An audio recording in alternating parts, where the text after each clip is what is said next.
The former White House coronavirus task force recommending the closure of bars, restaurants, and gyms in Florida. That report released January 17th saying, quote, the situation remains unstable and Florida should mitigate to contain ongoing community spread. But as we near the end of January, case numbers as of yesterday are 8,408 in the state, down from its January high of over 31,000. Joining us now to react is Florida State Chair of the Committee on Pandemics and Public Emergencies, State Representative Tom Leek. Thank you for being here. We appreciate it.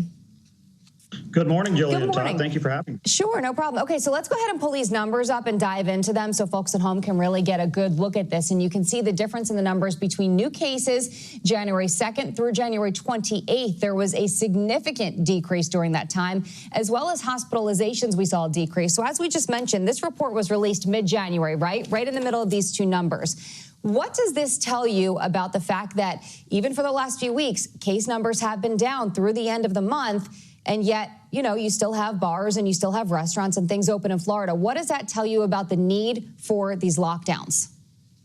Well, we don't need the lockdowns for sure. And what it tells you is the state of Florida is doing things right. You know, if you look at Miami-Dade and compare it to Santa Rosa County or Volusia County or Flagler County, it's completely different. And treating Florida as a single entity is not the right way to go. And that's one of the problems with some of the suggestions we get. Hey, here's what your governor had to say on Fox last night. Take a listen. We focus protection on elderly people rather than trying to shut the entire society down. Lockdowns don't cure anything. Even putting aside the economy, lockdowns don't work. We also wanted to trust people to make decisions and take the proper precautions. Representative, what is your advice to leaders in your state, in other states, in the federal government who are still pushing lockdowns in some form almost 1 year into this pandemic?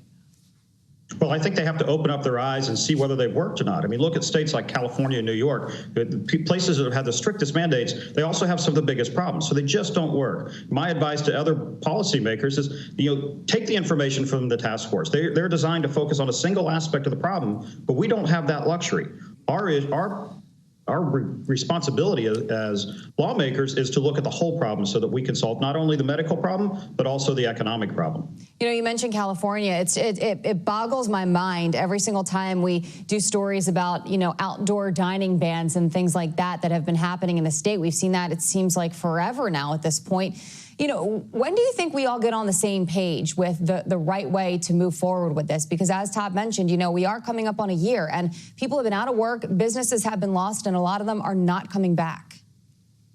We're not going to get on the same page until we can take the politics out of the science. And what you're hearing now is you're hearing people from the left espousing the most draconian things that they could think of and then not living up to them themselves. And so until we can take the politics out of the science, we're not going to be on the same page.